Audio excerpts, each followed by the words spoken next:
महाभारत का साक्षी है स्थानेश्वर मंदिर। भगवान शिव को समर्पित है ये मंदिर। भगवान शिव की शिवलिंग के रूप में पहली बार इसी स्थान पर हुई थी पूजा।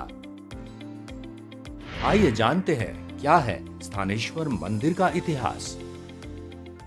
ऐसी मान्यता है कि भगवान शिव की शिवलिंग के रूप में पहली बार पूजा इसी स्थान पर हुई थी। इसीलिए कुरुक्षेत्र की तीर्थ यात्रा इस मंदिर की यात्रा के बिना पूरी नहीं मानी जाती है। स्थानेश्वर मंदिर कुरुक्षेत्र शहर में स्थित है। इस मंदिर के सामने एक छोटा सा कुंड है। ऐसा माना जाता है कि इसका पानी इतना पवित्र है कि इसकी कुछ बूंदों से राजा बान का कुष्ठ रोग ठीक हो गया था। कहा जाता है कि इस मंदिर में महाभारत युद्ध से पूर्व पांडवों ने विजय की कामना करते हुए यहाँ भगवान शिव की पूजा की थी। भगवान शिव ने उन्हें दर्शन देकर मनोकामना सिद्ध होने का वरदान भी दिया था। शिवरात्रि के अवसर पर यहाँ विशाल मेले का आयोजन होता है। भगवान शिव का यह मंदिर रात के समय विद्युत की आकर्षक सजावट से जगमगाता रहता है। शिवरात्रि के दिन इस मंदिर की सुंदरता देखने लायक होती है। थानेश्वर के बारे में प्रसिद्ध है कि यह पुष्यभूति वंश के राजा हर्षवर्धन की सल्तनत का हिस्सा था। थानेश्वर महादेव मंदिर अपने आप में वैदिक, पौराणिक, ऐतिहासिक तथ्यों को समेटे हुए है। ऐतिहासिक दृष्टि से देखें तो यह बिल्डिंग जो अभी हमें दिखाई दे रही है, मराठा सरदार पानीपत के तीसरे युद्ध से पहले मराठा सरदार सदाशिवराव बाहू ने इसका उद्धार कराया। अंतिम बार जीर्णोद्धार हुआ मंदिर का, तो मराठा सरदार सदाशिवराव बाहू के द्वारा हुआ है। ऐसे मंदिर अपने आप में शिव को समर्पित है। और शिव का धरती पर पहला शिवलिंग, उनका नाम स्थाणु है। स्थाणुयम अचलो सनातन है। भगवान कृष्ण ने 5158 वर्ष के पहले महाभारत से पूर्व यहाँ पर पांडवों सहित महादेव जी का अर्चन पूजन किया था। रावण ने भी 8,69,000 वर्षों से पहले यहाँ पर पूजन किया है। वशिष्ठ जी, विश्वामित्र जी, महर्षि दधीचि, मार्कंडेय आदि ऋषियों की तपस्थली रहा है। मंदिर का शिवलिंग की यहाँ पर स्थापना ब्रह्मा जी ने सर्वप्रथम की थी। ब्रह्मा और विष्णु के बीच में एक विवाद और संवाद उत्पन्न हुआ कि मैं बड़ा और मैं बड़ा, मैं ज्येष्ठ, मैं श्रेष्ठ। तो उनके मध्य में एक ज्योतिर्स्तंभ प्रादुर्भूत हुआ और उसका और छोर का पता नहीं लगा पाए ब्रह्मा और विष्णु, तो उन्होंने समर्पण कर दिया। तब भगवान उनके बीच में प्रकट हुए कि मैं ही ज्येष्ठ हूँ और मैं ही श्रेष्ठ हूँ। तो उसी शिवलिंग के बाद जो ज्योतिर्स्तंभ था, धरती पर कोई शिवलिंग स्थापन हुआ है तो उसका नाम है स्थाणु। और तीनों लोकों में स्थाणु नाम का एक ही शिवलिंग है। देवता भी इनका अर्चन करते हैं। ऋषि, मुनि, गंधर्व, पितृ, यक्ष, अप्सराएं, नाग, विद्याधर, मनुष्य और राक्षसों ने भी यहाँ शिवलिंग का पूजन किया है। शिवलिंग की होने वाली उपासना, जिसे हम रुद्राभिषेक कहते हैं, स्थाणु शिवलिंग से प्रारंभ होती है। तो यह स्थाणु शिवलिंग है और अपने आप में धरती पर अद्भुत है।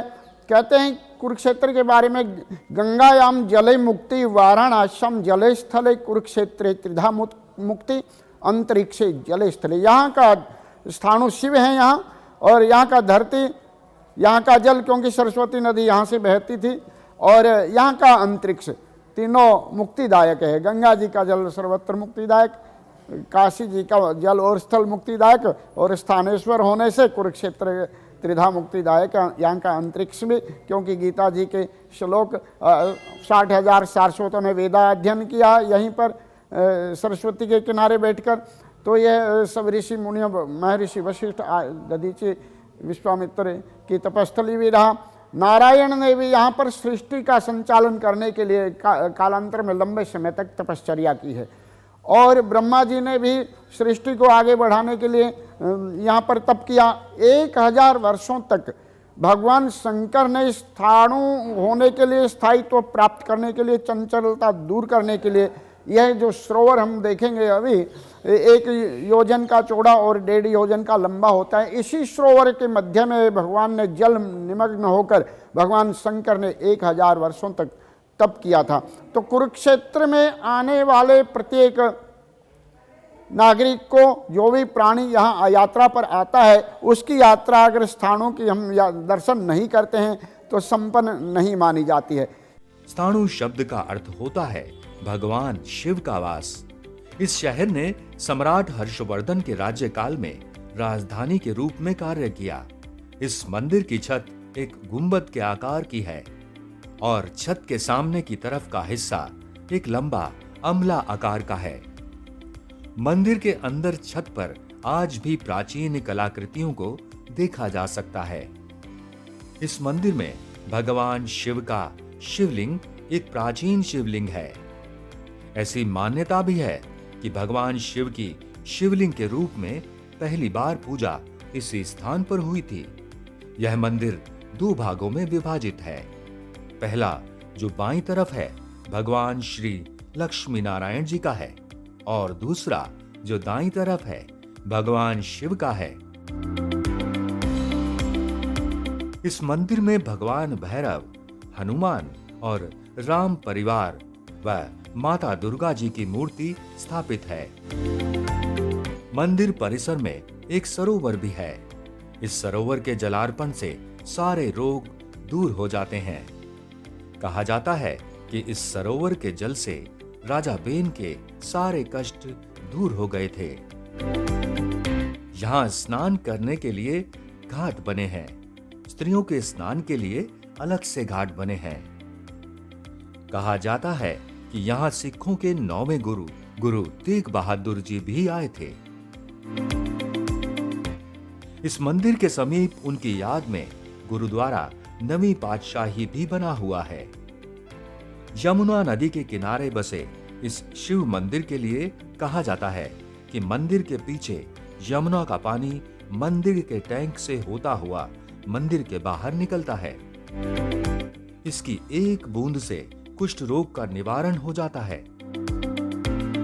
इस प्राचीन मंदिर के लिए कहा जाता है कि स्वयं भगवान शिव यहाँ वास करते हैं और महाशिवरात्रि की रात को तांडव करते हैं। स्थाणु शब्द का अर्थ होता है भगवान शिव का वास।